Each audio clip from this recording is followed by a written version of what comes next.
Johnny from Media here. Have you ever clicked on a website and then been going around Google and seen some other ads from that same website? You can set that up for your business too using something called remarketing ads. To get those going on Google, you firstly need to set up remarketing audiences, and that's what we're going to go through in this video.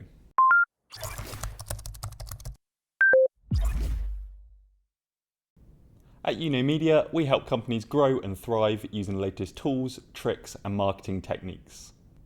From websites to automated sales funnels, social media content, and much more. We're constantly releasing new material on our YouTube channel, so make sure you like, subscribe, and turn on notifications so you don't miss out. Also, feel free to leave your questions in the comment section below. Just before you get going, I want to quickly tell you about our exclusive offer. We are giving free access to our paid Hub platform to the first 50 people who click the link in the description below. This offer is going on all of our YouTube videos, so hurry and click it to get your place. Within Hub we have created over 100 training videos in 13 courses, including a course on running a successful Google ad campaign. You'll also find recorded webinars and a host of other free content, so remember to click on the link in the description. So after that, let's get on with the video. A powerful feature of Google Ads is that you can show people different ads depending on how they have interacted with your website. For example, someone who has viewed a product page could be shown a different ad to someone who has never visited your website. To do this, you are going to need to set up retargeting audiences. This is a way of grouping users by their interactions with your website. Let's take a look at how it's done. So to set up a retargeting audience, you go into Tools and Settings, then go down to Shared Library, and to Audience Manager. These are some audiences we already have set up, and as you can see there's not many people in these audiences because this is a website that hasn't actually gone live yet. But you can click plus, and we can do website visitors, app users, YouTube users, or a customer list, or you can do a custom combination of them. We're going to do website visitors. Okay, so you can give your audience a name, and then you say list members. So you can say visitors of a page, or people who have also visited another page, visitors of a page who did not visit another page, visitors of a page during specific dates, visitors of a page with specific tags. So the simplest one is visitors of a page. Now let's take this one. This one isn't linked to this Google Ads account, but this is our registration confirmation page for Hub when they've signed up for our free course. So we want to know when people come here, we want them to go in a different audience because they're going to need to see a different set of ads compared to the ones that haven't signed up. So let's have a look what we can do. So we can say page URL. So we can say page URL, which is obviously the address at the top.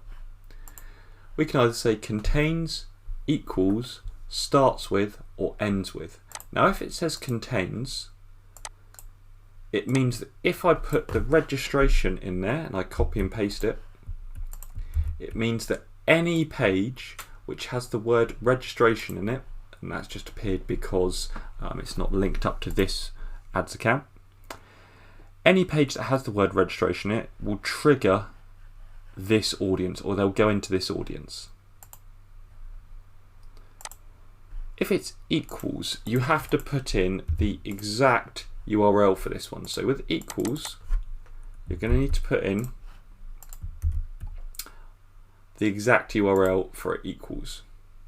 You can say it starts with. Now starts with simply means after this dash, so it starts with registration confirmation. And the final one is it ends with is what's the final part that it ends with in there. Well, the usual one is, to be honest, it contains, and just be careful with contains that you give your pages unique words. So for example, don't use the word registration for it contains if it also contains the word registration on other pages. For this one, I would say it contains registration confirmation.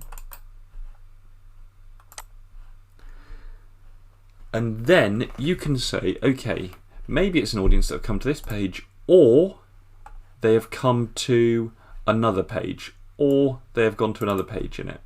You can also put an and, so they've got to visit this page and this page. And you can change that and keep on adding ands in there.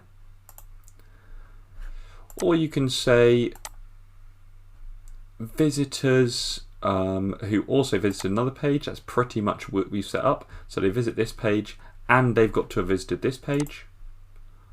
Or you can go down there, you can put in specific dates. So they visited this page before and then select which date they visited before. Or you can say after, or you can say select a date range that they have visited between.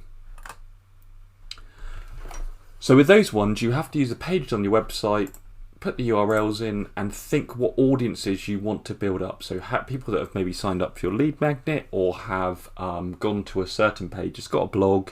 Which audiences do you want to put together to see different ads than you usually send out? Alright, now these are the bits that you also have to fill in. So the pre-fill list means how far back will you look in the past? So pre-fill list with people who match the rule within the past 30 days. That's the furthest they can go back, and that's really, really useful. So if you're only just coming to this and you've got a website, you can go back 30 days, or you can start with an empty list. Now the second one is enter the number of days someone stays in this audience. The maximum duration is 540 days.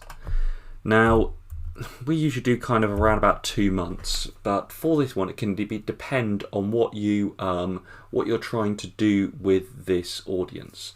So for example, if you said 540 days, obviously that is a long time. Someone who is seeing an advert from your brand when they were on your site over a year ago, that might not be very useful. You might just want 60 days, or it might be an audience where you want the ads to go out to them straight away, so you might do for the last 7 days, only the last week.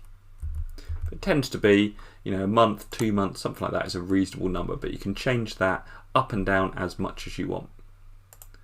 And then you can add in an audience description just so that you remember what the name of the audience was, or why you put this audience together. So you've got audience name and description at the bottom, and you can put that in there.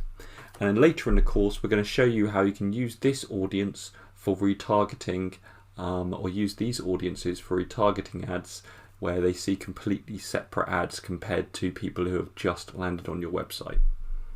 Now, it's just something to bear in mind when looking at your audiences. As I said, this website hasn't gone live yet, but let's say we wanted to target people who had more than 2 sessions with adverts.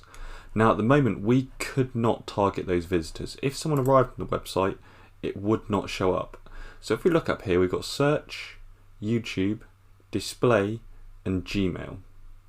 Now, what that means is if someone has had more than 2 sessions, once this audience is large enough, then you can set up an advert to them.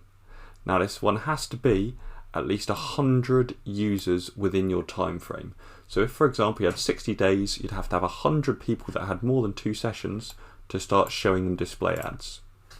If you want to start showing them ads on YouTube, you would need 1,000 users in this one.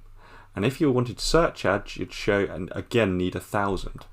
That's why we say display is the main one to firstly use for retargeting, because that needs 100 active users on there, or 100 users in the list. Now, if you come through to your audience manager, this will just appear, and as soon as they're ready to go, this too small to serve will disappear, and you'll see in this grid. So for example, you could have a LinkedIn campaign display ad ready to go.